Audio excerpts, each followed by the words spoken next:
What we find in ancient Israel's constitution were a lot of ideas of social justice that differ from today. So today we have a lot of the same values, but how they are carried out or implemented are drastically different. And we're going to look at some of those today. So first of all, we find that in ancient Israel, religion defined government and government defined religion. There was no separation of church and state. Now, in America, and because of our history, when we look at Judeo-Christianity, and we look at the oppression implemented by the Roman Catholic Church for 1,500 years of terror, there were very good ideas for the establishment of separation between church and state.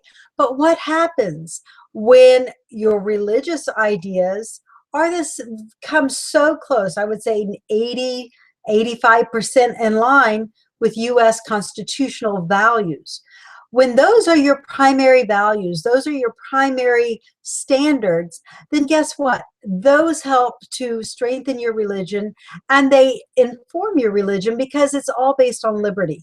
You know, it really doesn't matter if you are in a religious organization or if you're in government. You can be oppressed either way. I don't know how many of you guys have seen all of the raids that have been done, say, on, different religious groups where some of their members are very much oppressed in very communal settings.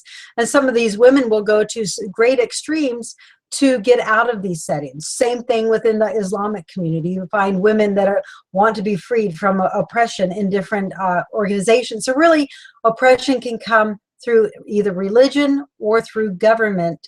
And what we find is God wants to set constitutional values and constitutional standards so that people are not oppressed.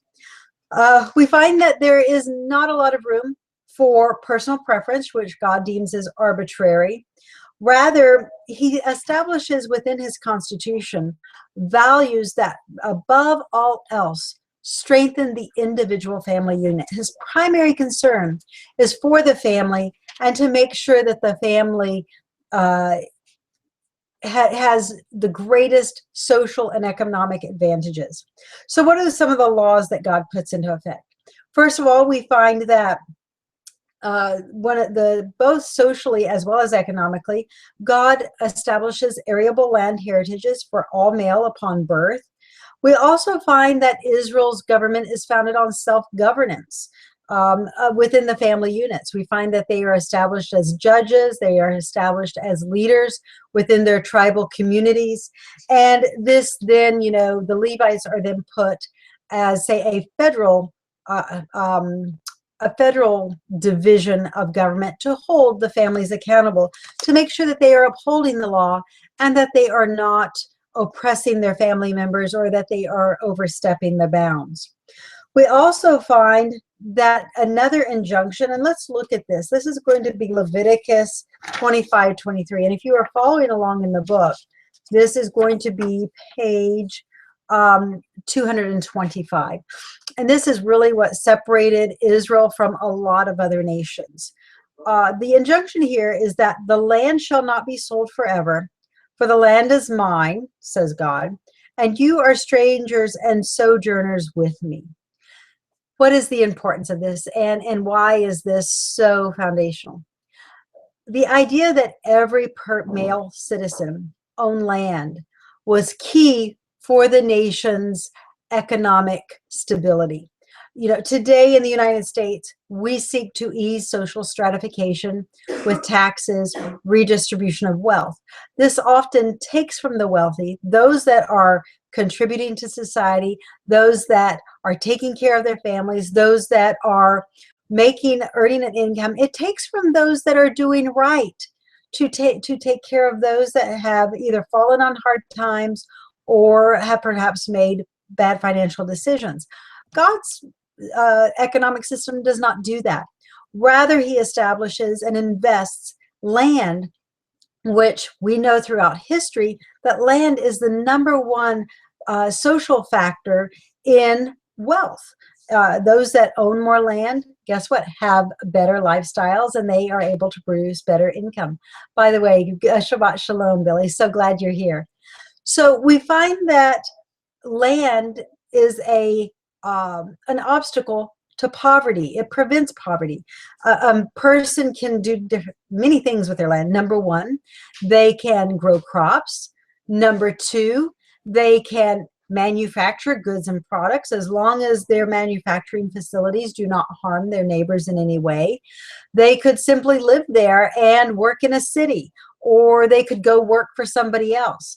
They could grow crops on their land, and it could be bought by the Levites. The Levites, as we will see as we get through this, were always a viable system, and they were always a viable source for purchasing the crops. So Israel never went without a buyer, because the government would always buy your crops if there were no private individual that would pay a higher price for what you're trying to sell. You also find that within this system, because land could never be confiscated, it could never be sold, that tying a family to their land not only made them incredibly wealthy, it made them incredibly free. Indebtedness was never a value that could be adopted by society, because it was simply not economically feasible. Today, look at the mortgage crisis that we've had over the last 8 years. Today, you get into, based on your income, you buy a property, and if you can make the monthly payments, you get to keep the property. If you default, you can either restructure your debt, which extends the time of repayment, or that property is taken from you through bankruptcy, and it is sold through the bank to another party. This was never an option in Israel's society. That land was yours. It had been your father's, your grandfather's, your great-grandfathers, and throughout the history. Now, that property had been subdivided so that, yes, you had a smaller portion, but there were also cases where you might inherit a relative's property so that your estate may increase a little bit. So there was always that possibility. But this idea that there was a limited resource of land, that it was equally distributed throughout Israel's society, really placed a lot of controls and a lot of equality, believe it or not, but even more importantly than that, equity throughout the land. You know, it doesn't always take a large piece of land to create a product that is very successful. Sometimes you can do that on a very small piece of land and have incredible income earning potential. But what we find is that the land in itself prevented poverty. I mean, you could always use your land for basic sustenance. You could garden. You could manufacture your own clothing. You could always have some sort of people that co-opted with you in those types of situations. If you did fall in debt, say due to hard times, maybe there were famine. And again, according to Torah, the only time that you had famine, the only time that the land did not produce, was when the nation had fallen away from the covenant. If the nation had fallen away, if you read Leviticus 26, if you read Deuteronomy 28, you find that one of those consequences was that God would indeed send famine on the land. It says, your heaven shall be as brass and your earth as iron, meaning that it would be very, very difficult to cultivate crops and to grow. And if you've been to Israel and you see the land that is there now, you realize how this is true. Those of us that live in the United States, where virtually the entire land is green, we have a hard time fathoming that. In certain parts of Arizona, you can see that, but Israel is really this rough and rugged land that is very precarious. It can, a little shift in rain can really change the entire ability to produce crops on the land. Stephen says each family's land would get smaller with ongoing generations, so those specialized small businesses would become more important as time went on. Exactly, it really would. Now, the other thing that you find is that, originally Israel's clans had these vast estates. I mean, they were miles upon miles that were indeed dwindled down, but as those estates became dwindled down, people became more specialized in whatever career they had specialized in, so that their income could still go up even as their land went down, but everyone still had land. Now here's the caveat. Moses tells the children of Israel that when they've settled a land within their borders and say the land becomes too small for them, he says, go conquer new territory, go claim new land and make it yours. So that is a concept you do find in Torah. So if a person fell into poverty in Israel, you had land where you could always live. You could rent your land to somebody else who would grow crops on it. You could charge them a percentage of your crops, either as sustenance or as income revenue, or you could sell it to the priest and earn an income there. Yes, exactly. Dan is a very good example. The tribe of Dan, who went out and colonized new territory, once the Israel came into the land with the initial conquest, they settled in the highland area. As they began to migrate out from that, they indeed increased the boundaries of their borders.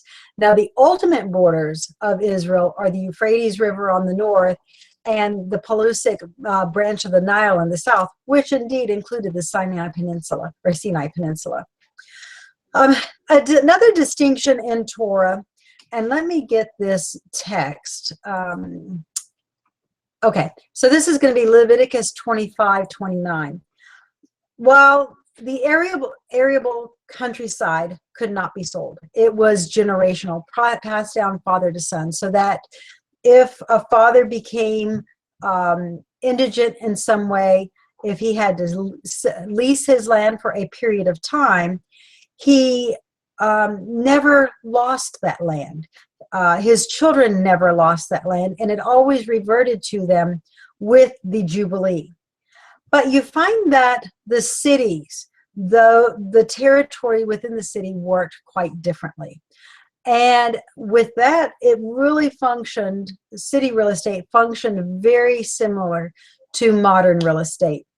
A land could be sold within the city limits, and you had up to 1 year to redeem it. Torah kind of assumes that you're not selling your city property because you're moving on up like the Jeffersons, or that you are wanting to simply relocate or get a better piece of land, or that you are wanting to do something different. Maybe you just want a different style of house. That's really not the idea that you find in Torah. You really find that if you're selling your property within the city, it's usually under duress.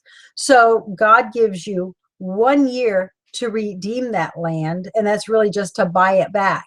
If you don't buy your back, you have that option. If you don't exercise that option within 1 year, then it is permanently transferred to that new tenant and that new owner. Now Stephen says, but look at how many people live in Dan's original territory, but are now in the skyscrapers in Tel Aviv. Exactly. It's amazing when you look at how, this is a very interesting study that I've noticed in recent years. If you look at the West Bank and a lot of the territory that the Palestinian Authority claims right now, it's the exact reverse of what we see 3,500 years ago. At Israel's initial conquest, the part of the land that Israel claimed was that part of the land claimed by the Palestinian Authority, the Judean highlands, Samaria, and that territory. They really had a hard time conquering the lowlands as you go towards the Mediterranean, and that really took a good 300-400 years for them to do that. Today is the exact opposite. Most of the territory that Israel controls is their, Tel Aviv going down the Mediterranean and a little bit into the highlands as you come into Jerusalem. But, it's really very much different than what it was anciently. And, here's the other thing that is very interesting too.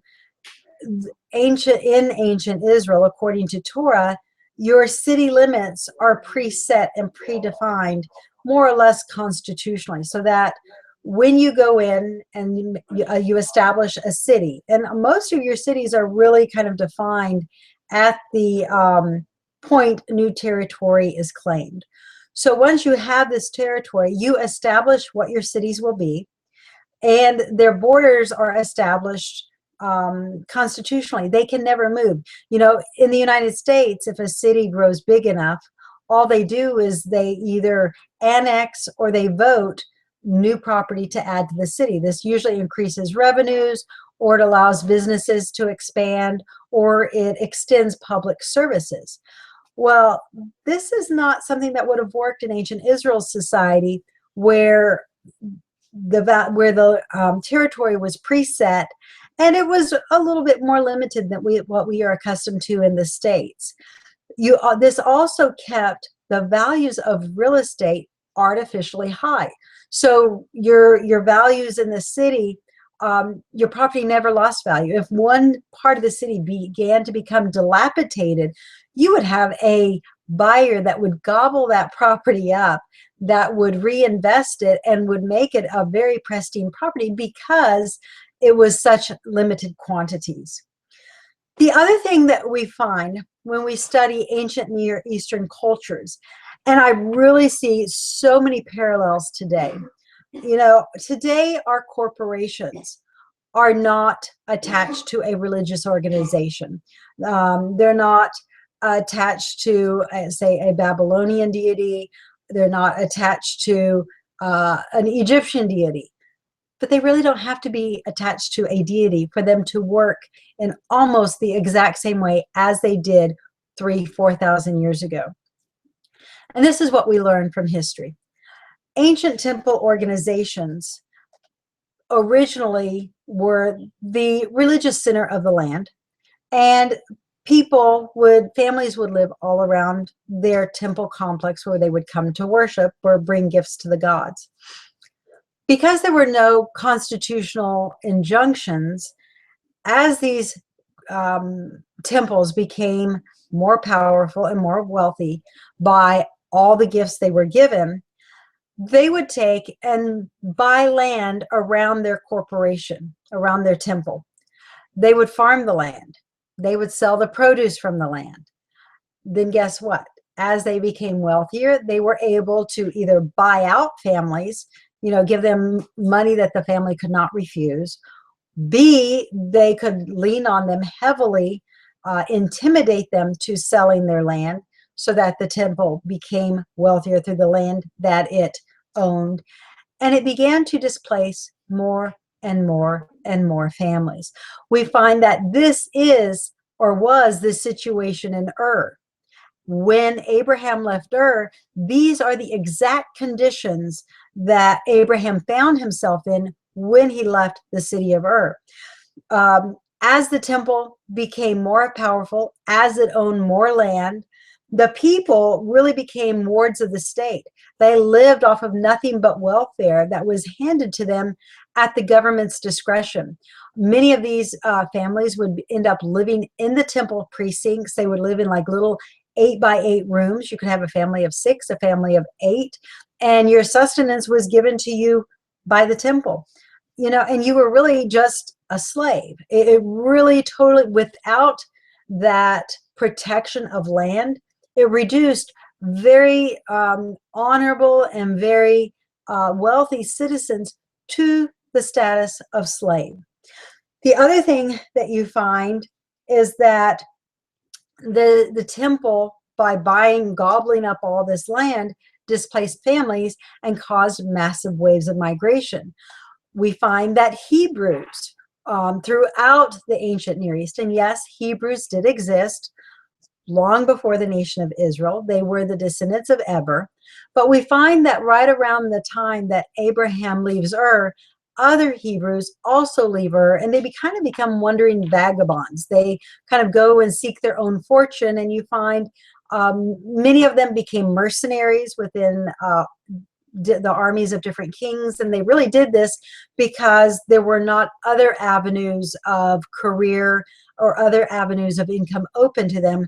So that kind of became by default, the profession into which they landed. But mass migration was one consequence of displacing families. So with this, we jump forward 500-600 years later, actually 400 years later, with the giving of the covenant at Mount Sinai.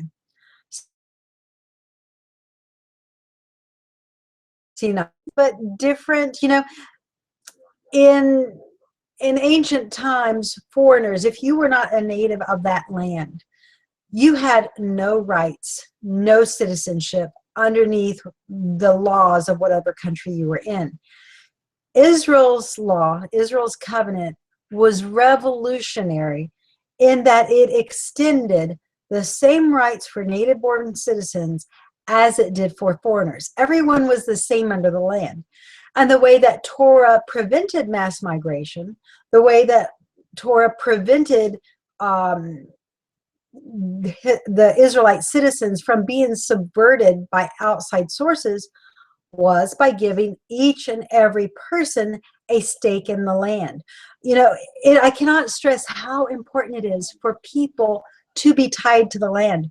Your moral values are so much determined by that land when you have family that comes home generation after generation to that same heritage. When it is in the family, you live by your cousins, you live by your aunts, your uncles. And you really have to learn to get along with each other. You have to learn to develop strong family values. And those really anchor your society. And the fact that you're not going to give up your land to some immigrant and just allow them to come in and squat on your land and take away land from your children.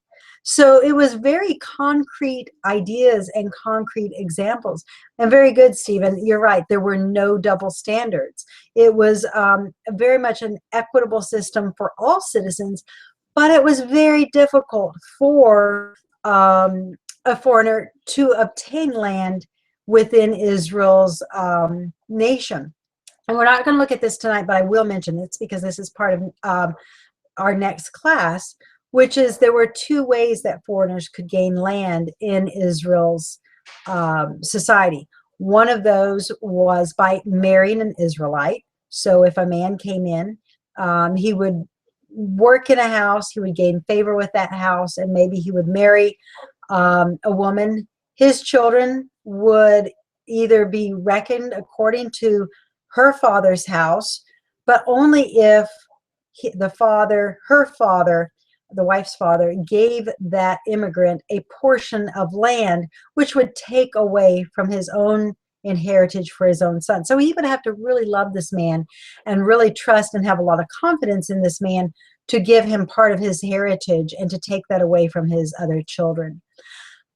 You also find that with the giving of the covenant at Sinai, this is 400 years after Abraham left Ur, that the Torah presents a lot of very important injunctions that prevent oppression, especially the type of oppression that existed in Ur and throughout Mesopotamia.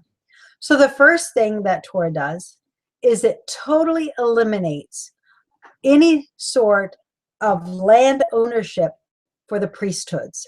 They are not allowed to own any sort of income-producing arable lands. But the priests are given very small suburbs outside of the cities they are given. So when Israel comes into the land, each tribe is to set aside 2 or 3 cities within their tribal territory as Levitical administrative centers. So kind of think of these as maybe county seats or county courthouses. And these were also have been cities of refuge. So they had kind of a dual purpose. But within these cities, so say you had maybe 3, 4 within a whole entire tribe that were Levitical cities.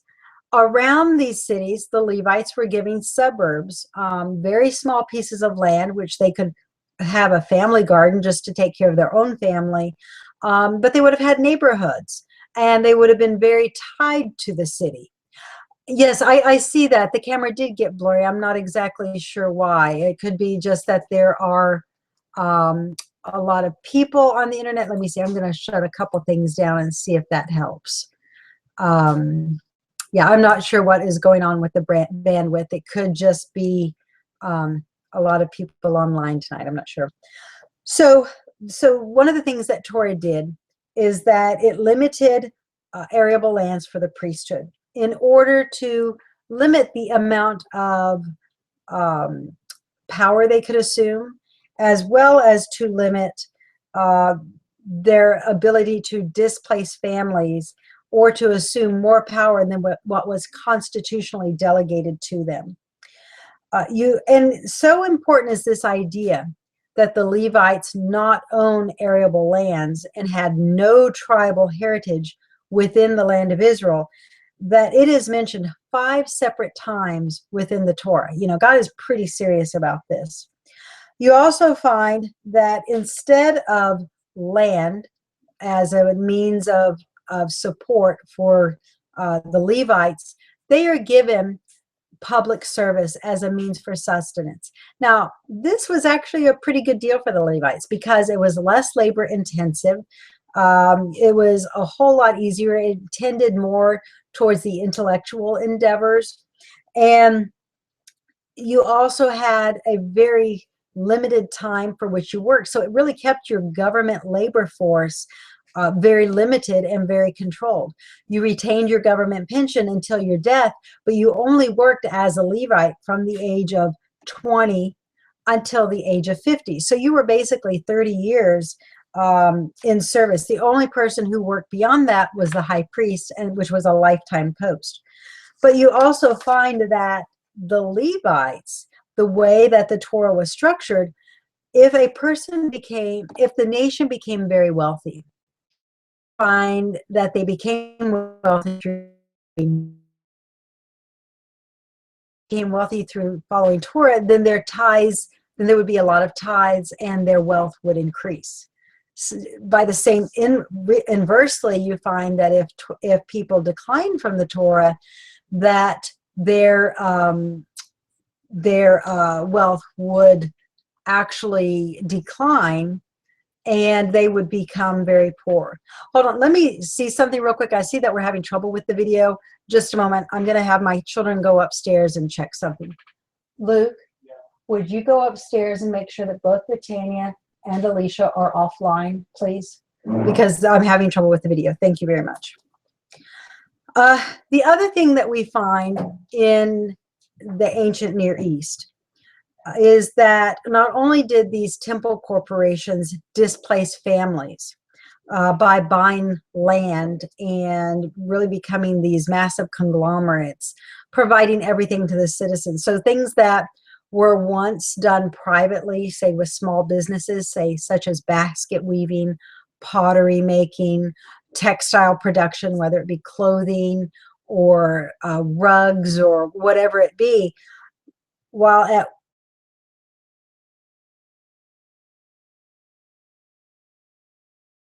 early, we find that these corporations are now, these temple corporations are now assuming those tasks. And by doing this, it again drives the family out. It displaces the family. Once the temple corporation has this immense wealth, they, once again, they become a Federal Reserve where they begin loaning money, setting rates of interest. So, you know, you see so many parallels of what has happened anciently and the oppression that occurred through this process to modernly. Look at the corporations that we have today. Look at the huge conglomerate corporations that drive out the family, you know, where, say, for instance, you used to have the mom and pop grocery store. You now have a Walmart on every corner that has displaced the individual family and their ability to earn an income for themselves. You know, I really think that there is a economic structure that is somewhere between the corporate America that we have and the family-based America that is our potential. And by finding that medium, I really think that we would have a much better economy, and so many more people could realize wealth and achieve wealth on their own and not have to work for big box companies. So that's kind of an overview of the type of obstacle that ancient nations faced as far as their economic structure. And you see that Torah placed a lot of stopgaps and a lot of preventative measures so that that did not occur in Israel's society. Again, we find that land ownership enabled prosperity. It really eased social stratification. The U.S., you know, we also do not, when you look at Europe, when you look at the United States, we do not want social stratification. We want righteousness. We want justice. Well, America and Europe go about achieving this social justice and this equity among society in a totally different way. To ease this social stratification, the U.S. places income taxes, and it provides things like Medicaid, college tuition grants, or you know, different types of economics. But the difference in this is that when you use monetary means to ease the social gap and to ease that stratification, you're going to take from the wealthy and those that are producing to give to the indigent. You know, Yahweh's system did not do that. God did not take land from the wealthy and give it to the poor. Instead, that land existed, and he simply distributed it equally among Israel's citizenry. So it provided an entitlement that every citizen had access to. The other thing that Israel's constitution afforded was a constitutional flat tax.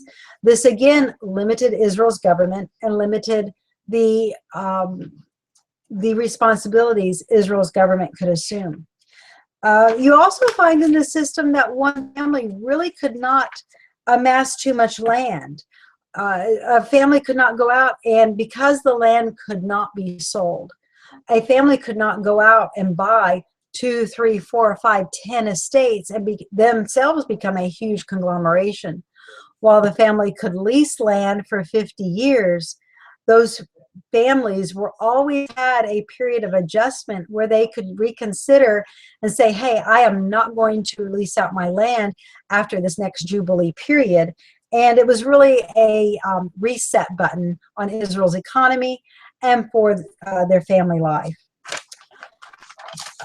You also find, and this was something that, again, was very, very interesting to me, and that is when we come back to the idea of the Levites themselves leasing the land and the land becoming, being sold to the Levites as a proceeds for the temple, where it would then be sold to the people.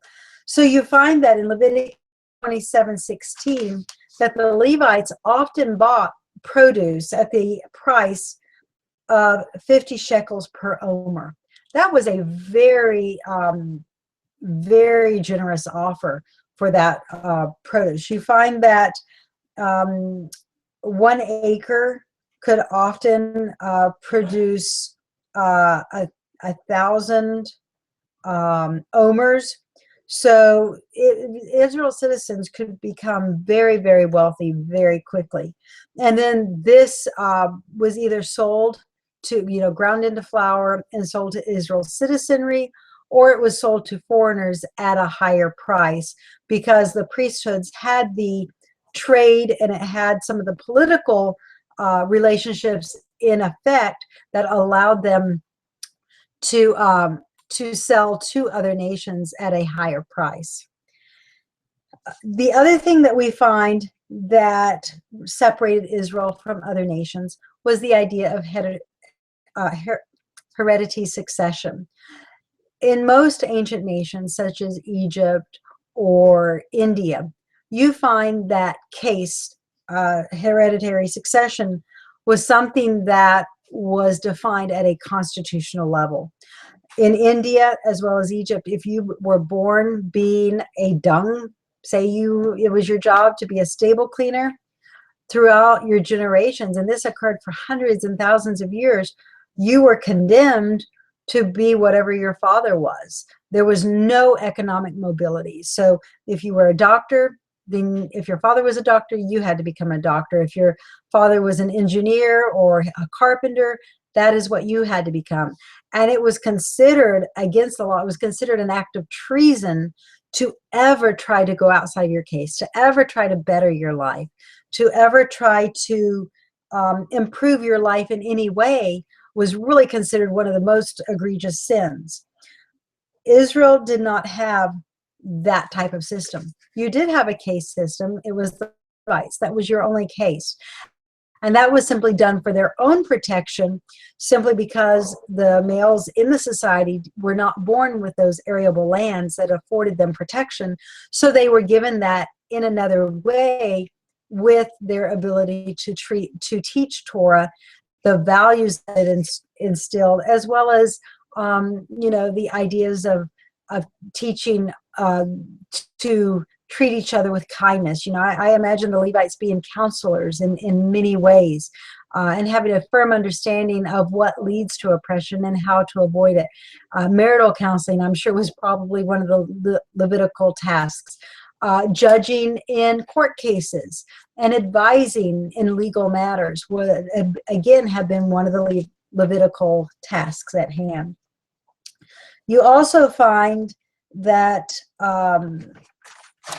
the only person in Israel that was really required to have the highest moral standard, you find that there's moral standards set for Israel's citizens, and they are, promiscuity. If you have illicit sex or anything, you're encouraged to marry right away, so that way if a child is born, he is not born without a father or without some sort of heritage.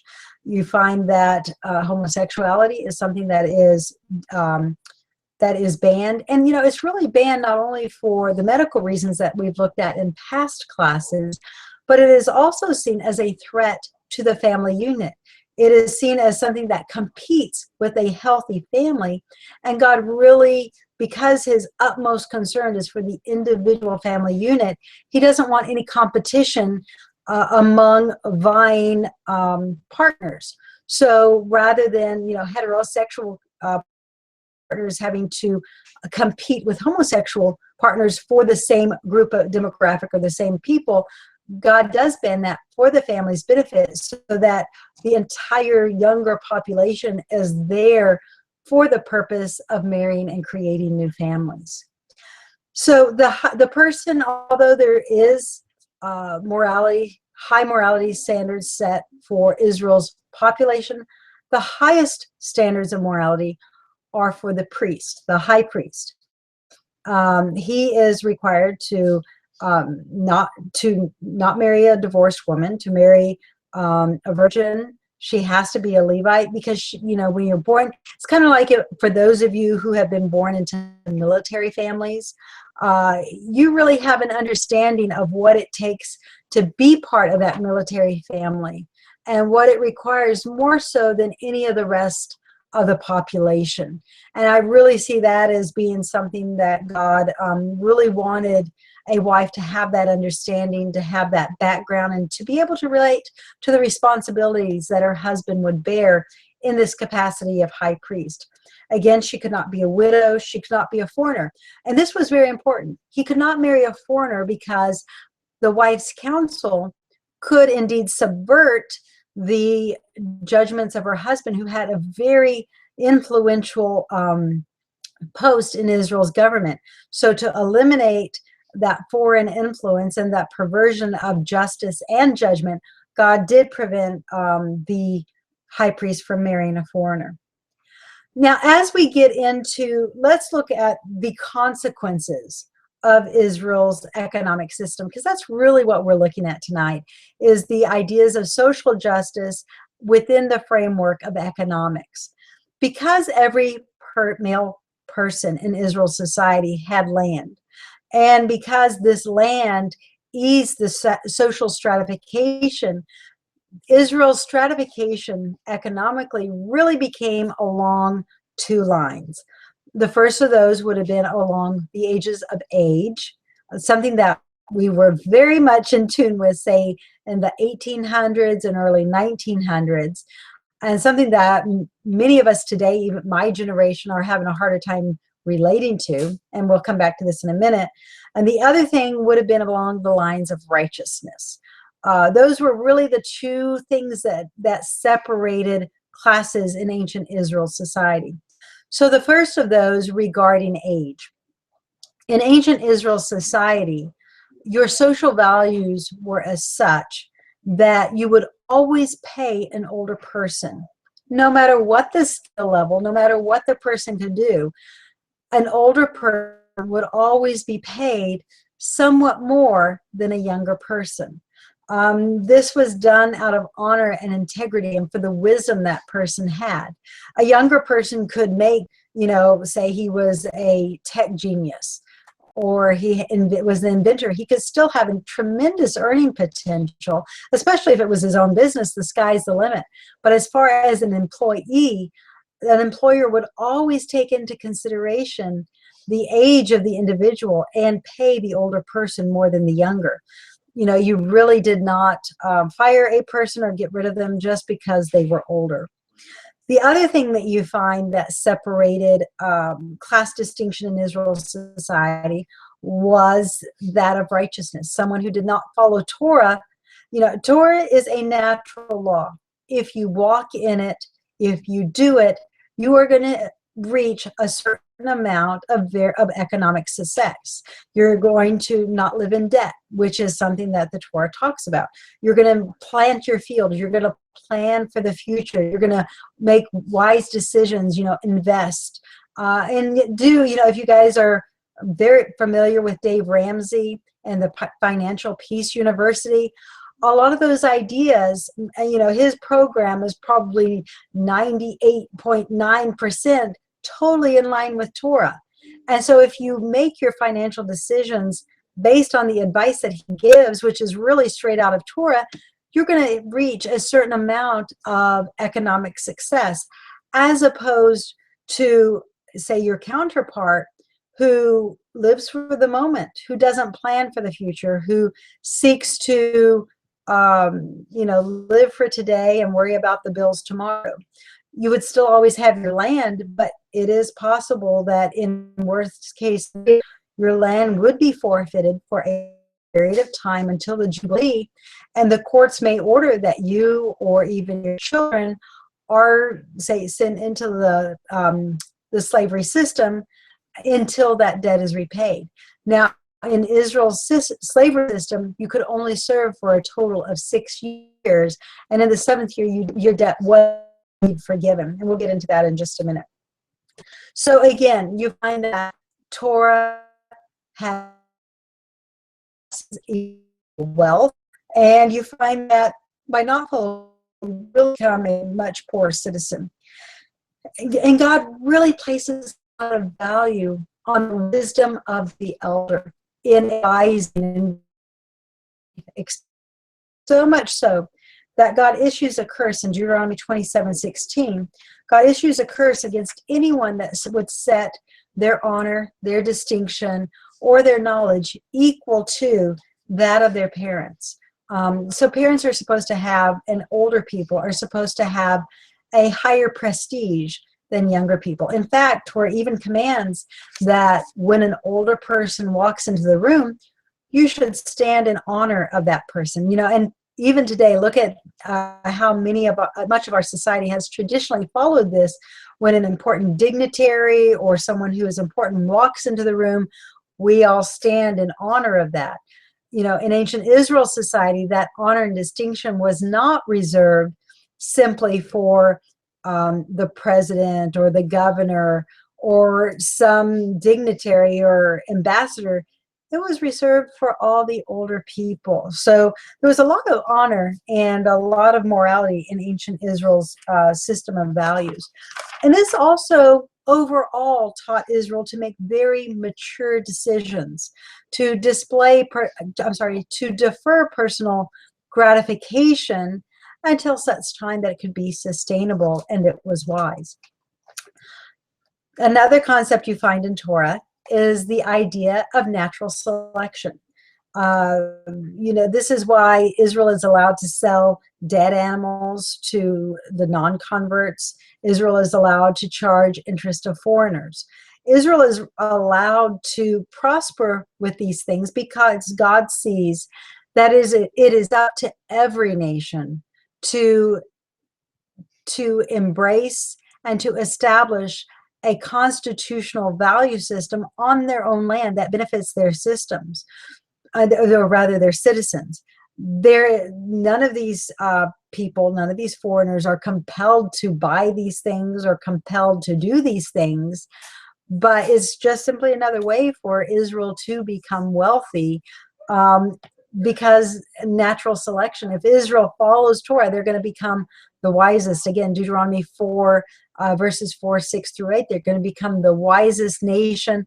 They're going to become the most equitable upon the face of the land.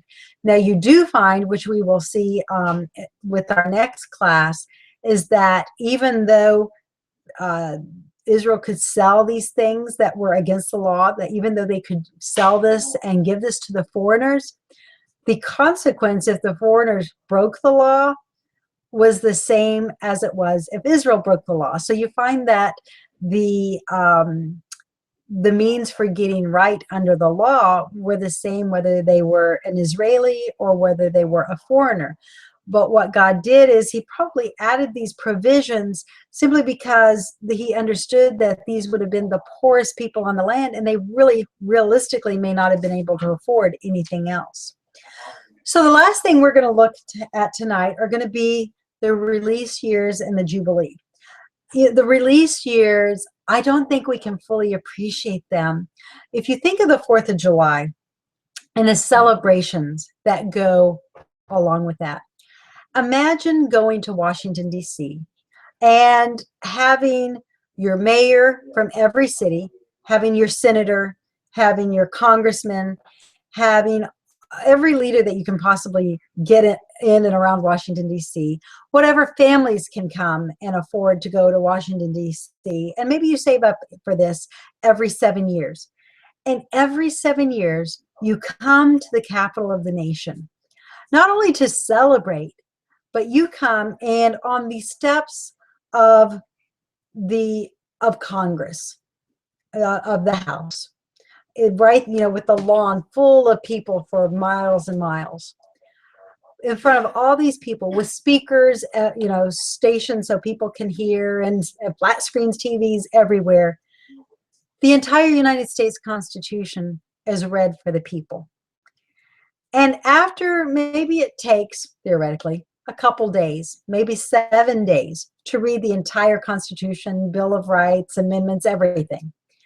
And at the end of these 7 days, all the people that are there surrounding the capital city, they all consent to renew the Constitution, to live by it for another 7 years, to uphold its principles, its values, and to commit to it again.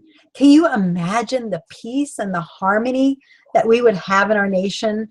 And so many of the disagreements that we have could really be eased by this process.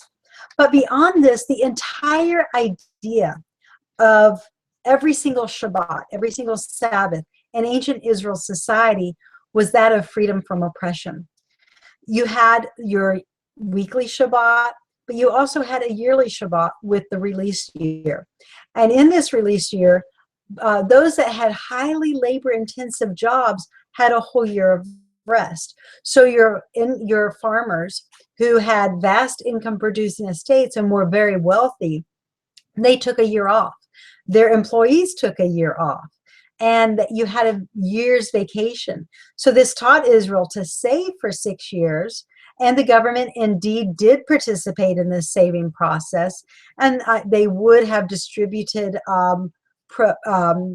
granaries during that 7th year to the citizens so that no one starved.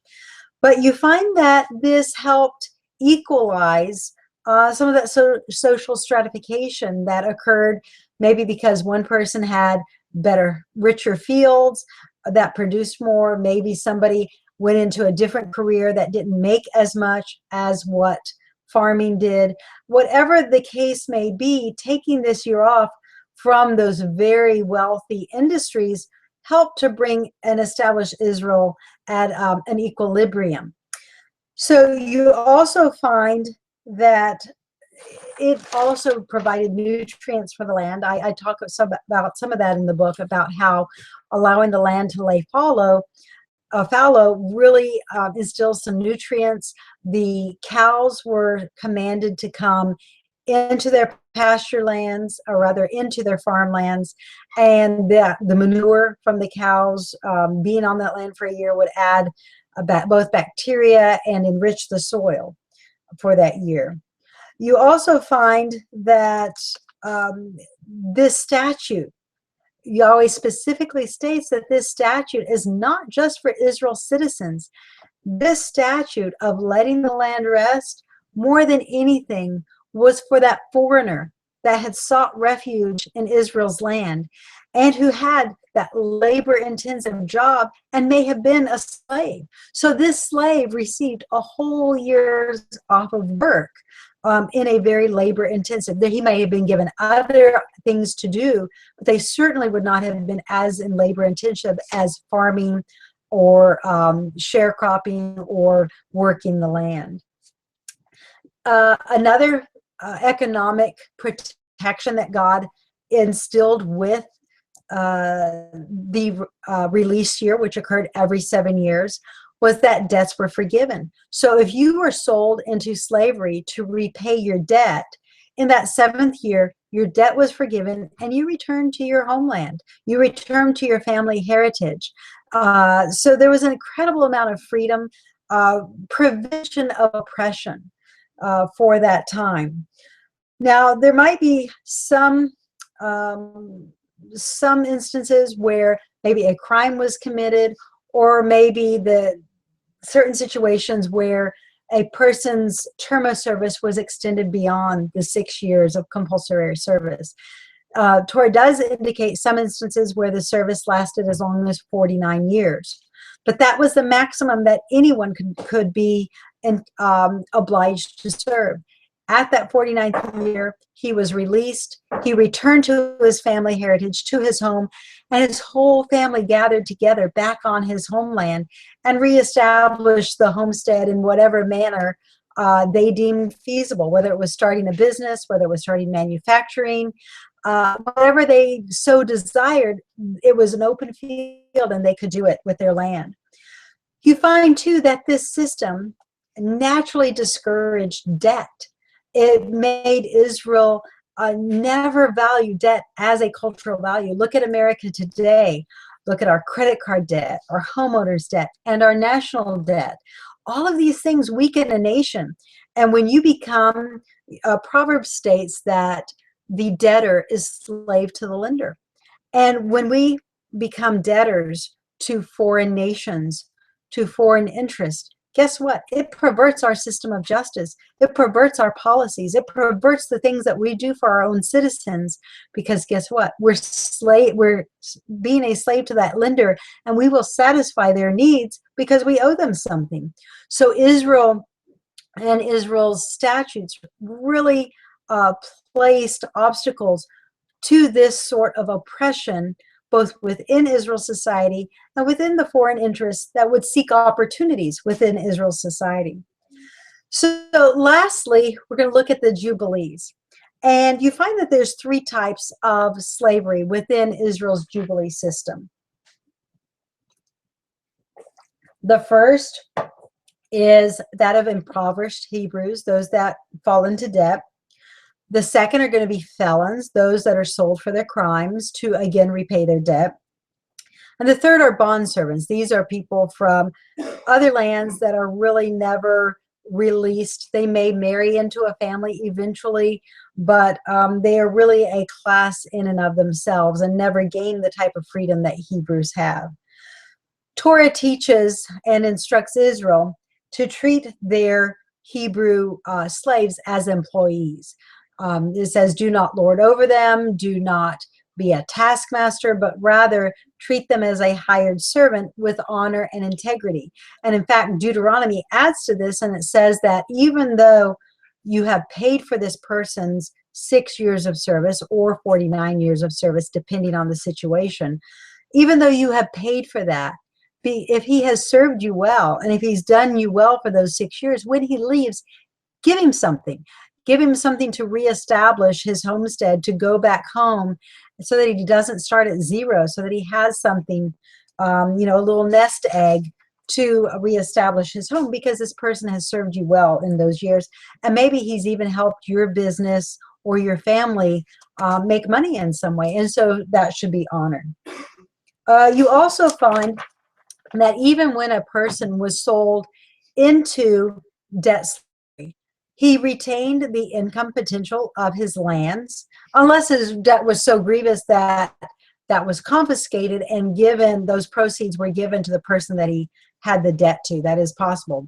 But say he did retain it, those incomes could then be used to purchase his emancipation, or a relative or someone else could purchase his emancipation at any point in time. It was never something where those 6 years were obligated. He could always get out of jail card, so to speak, and return to his family land. Same thing for his children. Now, there is a distinction. The only person really that was not eligible for redemption or to be released from this type of contract were concubines. And there were reasons for this. Concubines produced children. So God never wanted to see a family dissolved. He never wanted to see children being taken away from their father, and he never wanted to see parents separated. So concubines, if a woman was sold as a concubine, that was a lifetime commitment. Again, there would be. The other thing was prevention for that woman. Once she became a concubine, she really had no other economic options available to her. Another man would not want to buy her. Another man really would not support her in any way. You know, you might have rare situations where a woman without children be granted a divorce. She would be released because she could buy her emancipation, but it would be very difficult for her to then find another partner, because in ancient times, all societies, whether it was Mesopotamia or Egypt, they really placed such a high value on virginity as far as a wife was concerned, that she would have had trouble seeking another partner. At the same time, this prevention of, you know, once the wife is bought, the concubine is bought, she could not be turned out on the street if she was not just very pleasing to her husband. She still had to be taken care of economically. So there were certain economic responsibilities and obligations that the man had to the woman under this system. And so it wasn't, totally horrible, although I think we see in more modern systems, I would say, especially in Islamic systems, where this is horribly abused. And just, I can't even fathom how horrible the situations are and how much women are abused and totally taken advantage of. But it is nothing that is according to the biblical paradigm. The other thing with a concubine's children is that unlike the wife's children, her children had no claim of inheritance, so that when the land was distributed, her children were not always given a part of the husband's estate. So those children would have become hired hands. They would have worked in the cities. They would have had a much harder time getting established in life, unless the husband was predisposed, very generous, and he gave those children in some capacity a portion of his estate. But again, you find that the overall system, let's look at, and I'm actually just going to read this because I really like this conclusion here, and I'm going to be on page 35. Let's look at all of the deterrents that Israel's citizens faced to poverty, Israel's families. You find that any slaves purchased with money were allowed to join Israel's festivities. You find that any bond slave, this would have been a person from another country that was bought, always were guaranteed to have Shabbat off of work. You find that in the release years, they got a whole year off of work. And in the Jubilee years, they had 2 years off of work. At least it would have been much modified tasks that would have been required. Once males were circumcised, they could enjoy all aspects of Israel's festivities and become a functioning member of Israel's society. Now, again, as we're going to see next week, I'm giving a lot away for our next class period, but you will find that only landed citizens, whether female or male, could vote in Israel's congressional assemblies. And this, again, was for the purpose of keeping Israel very grounded along the ideas of family values. You did find that land passed down successive generations, and in some cases, servants were able to gain citizenship through marrying a man's daughter, an Israeli's daughter, and then be given a land heritage.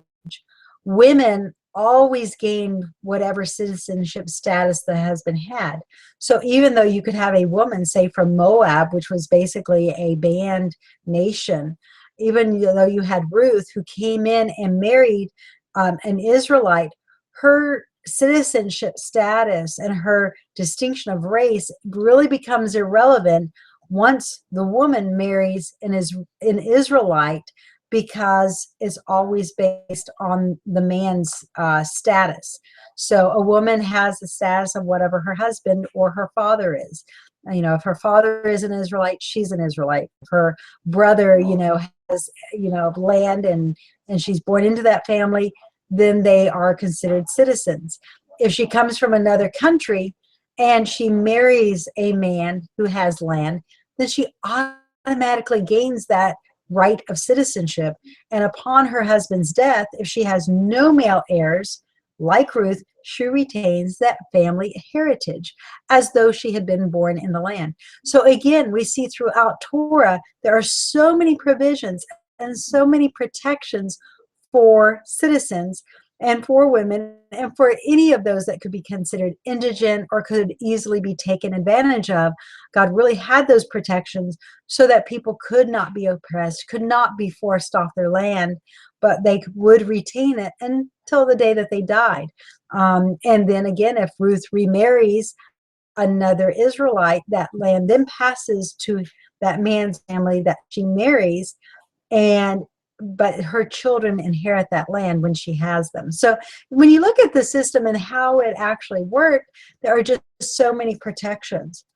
You also find that farmers are commanded to leave the edges of their field so the indigent can come and reap and have sustenance.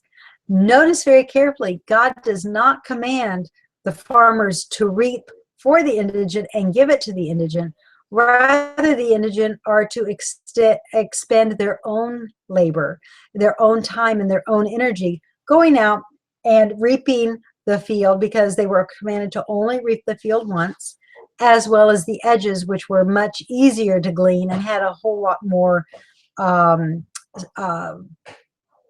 kernels or little seeds of wheat or whatever the crop was in the field. It would have a much different population of that in the corners. So you find that God's law in every single case is very, very equitable. And again, he is always looking for the indigent and the underprivileged without penalizing the wealthy and the prosperous in any way. You find that all of these things really prevented they prevented poverty. Ownership of land prevented poverty. And women, I've mentioned this in the past, women came into a marriage with a form of wealth termed a dowry. This dowry was something that a large piece of money that the woman retained. She could either invest it in the marriage and perhaps in a home, perhaps furniture. She could invest it in a business. She was really at her discretion as to how she would use that in her.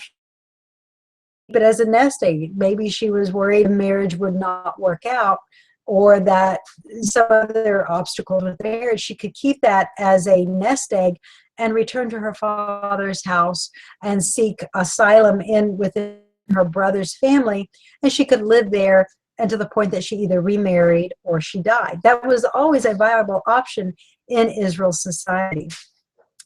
And let me just quote this. This is Leviticus 25:6, because I think a lot of interpretations, religious interpretations of Torah, really miss the importance of this text. It says, and the Sabbath of the land shall be meat to you, for you, your servant, and your maid, for your hired servant, and the stranger that lives with you.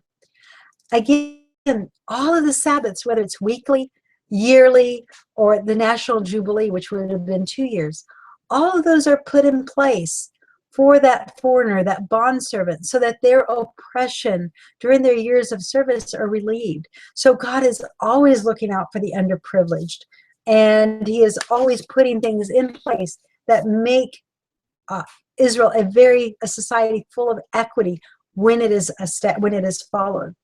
Now, I want you to notice something. If Israel follows all the statutes and all the judgments within the law, her citizens don't fall into debt because they're making wise decisions. Israel's citizens don't commit crimes because, again, they're making wise decisions. Slavery within Israel's society, Hebrew slavery, is utterly abolished.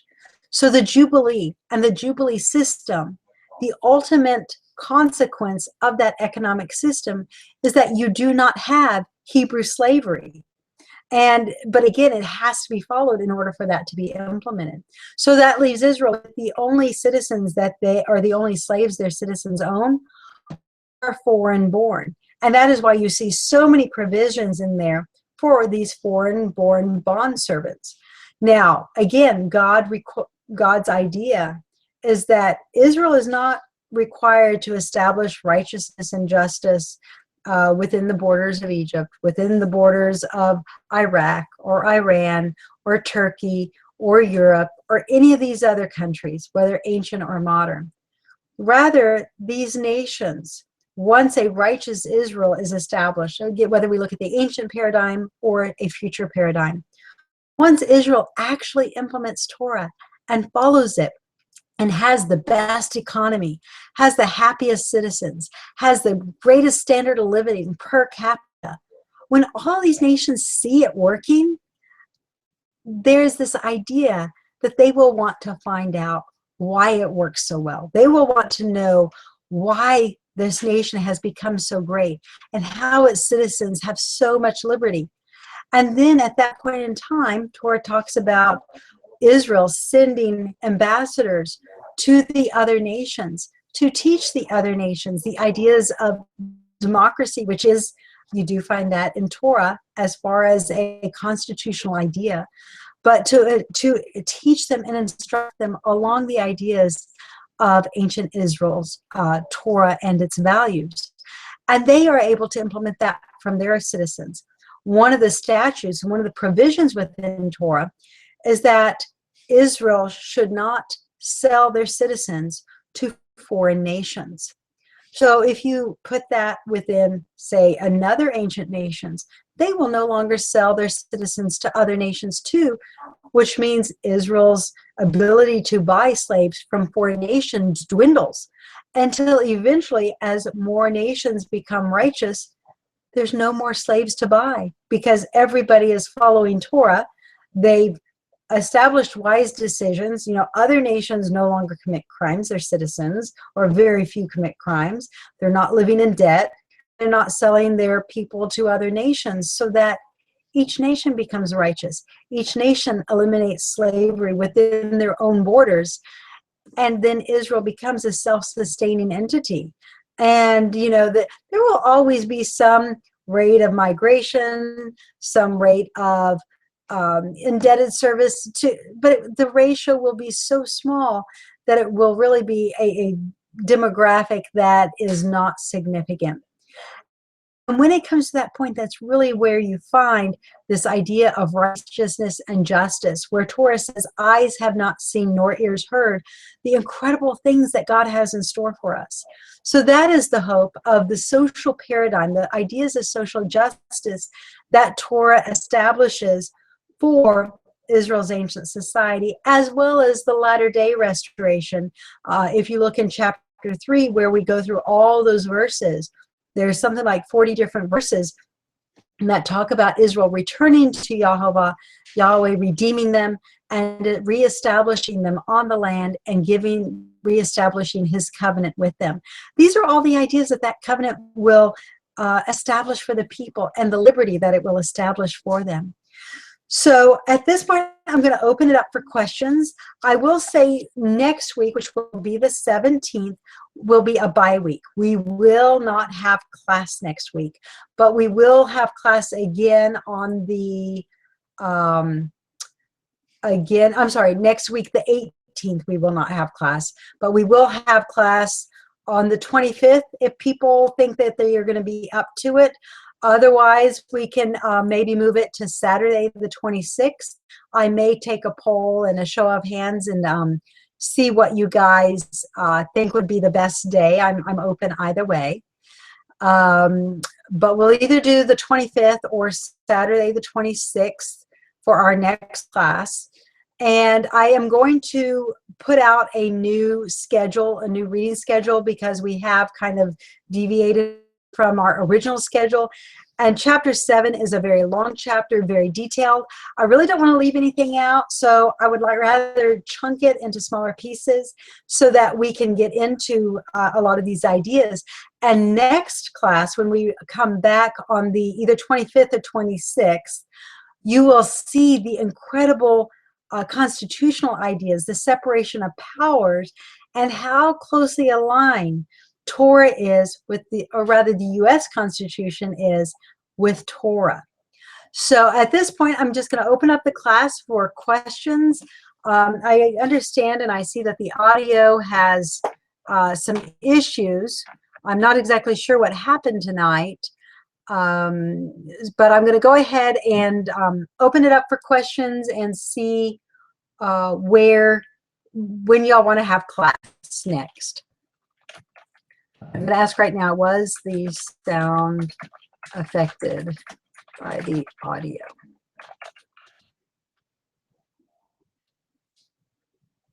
So again, it is so great to have all you guys here. And thank you, Glenn. Thank you for the feedback. And any comments that you guys have, please just type away. I wish we all had the ability to each take the mic with this and each pick it up and contribute. Okay, I'm going to say no class on the 18th.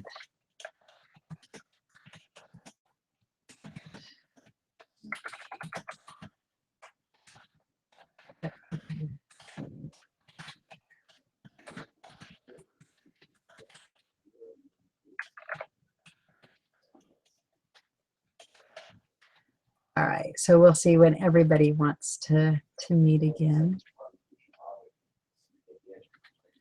So, and I appreciate sharing all of this with you and discussing it. Again, this is the part of Torah that I just absolutely love.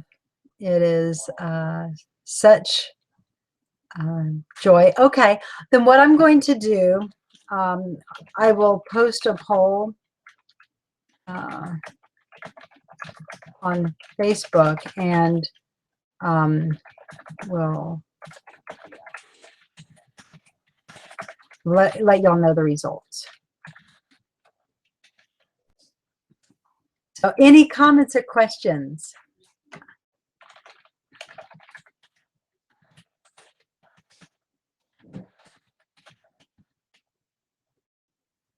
All right.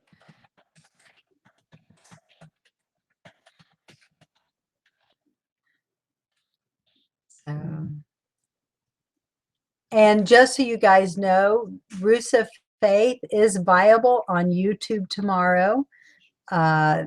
the hack that occurred to the website did not affect the YouTube.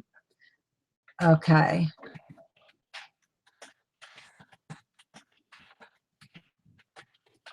Okay. So if you find that there was issues with the audio tonight, it should be okay if you go back and listen to it.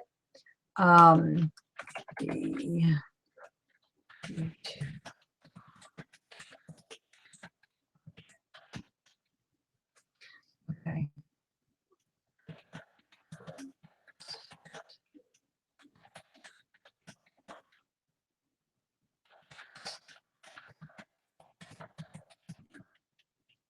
Okay, pages for next time. Let me get those for you. We are going to go 238 through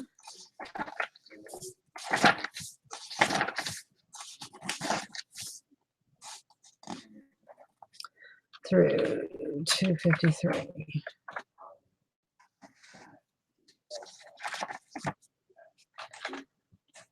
All right.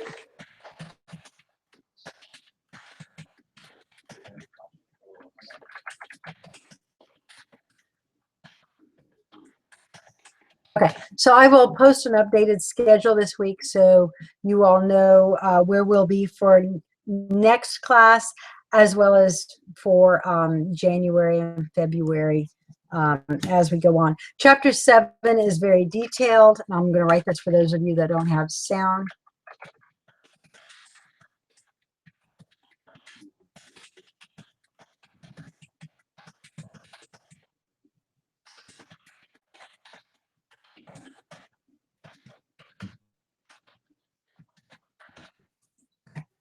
So if there are no comments or questions, it is nearing 10 o'clock. I'll go ahead and close the room down. If you guys have anything to add, please do. I always enjoy listening and to your comments. Thank you, James. Nice to see you with us.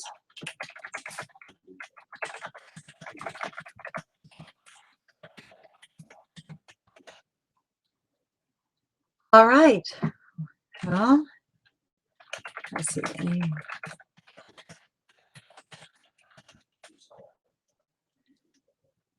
All right.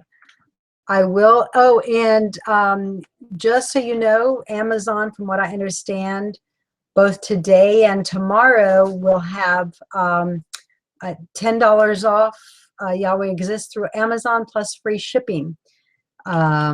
If any of you guys are making those type of purchases. So, oh, wonderful. I'm so glad you enjoy it, Raylene. So,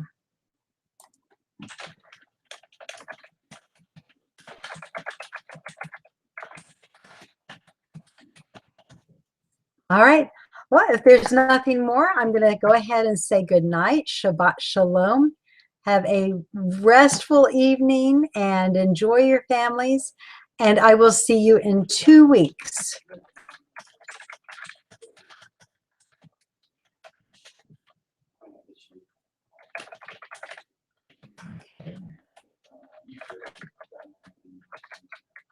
All right. Shabbat shalom.